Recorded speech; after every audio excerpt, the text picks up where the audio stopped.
Okay, I'm going to show you my favourite toe-up sock cast on.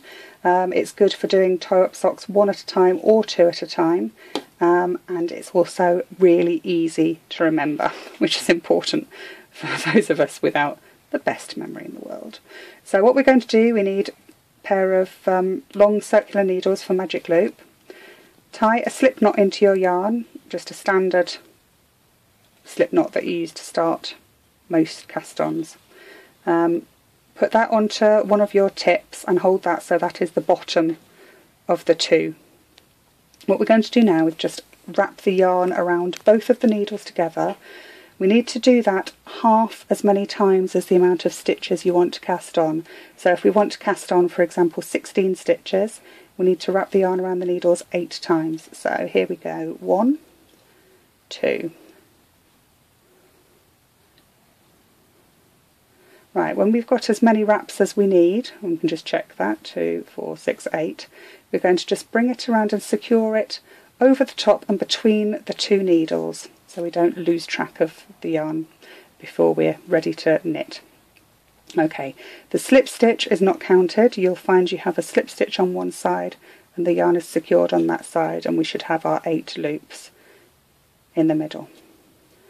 So the top needle that's got the yarn wrapped around it, I'm going to pull that needle out and arrange the working yarn so that it's ready to knit. Okay, and we'll knit along. Now these stitches immediately look disastrous and enormous. As soon as you start knitting them, they look huge. Don't worry, that's normal, and it'll all sort itself out.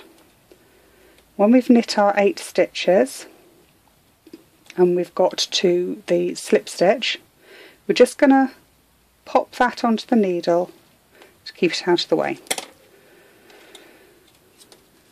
So we'll pull the needle through again.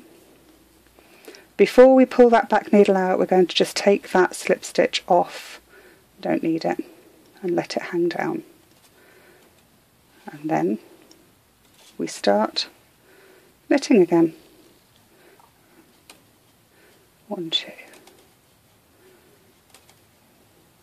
It keeps on coming up out of the way. Don't need that slip stitch, pull it and it'll disappear. And what you should find is that you are left with 8 stitches on each needle. Now you can't see from here. I'll knit a couple more rows so that you can see.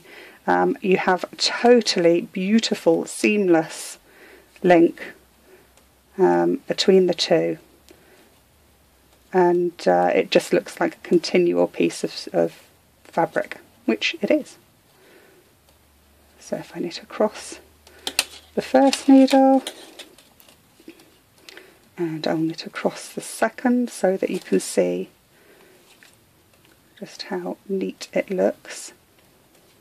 If you're going to do this 2 at a time, you need 2 different balls of wool, or work from the inside and the outside of a single ball and just do exactly the same as this cast on with the 2 separate ends of yarn, just one next to the other on the same needles.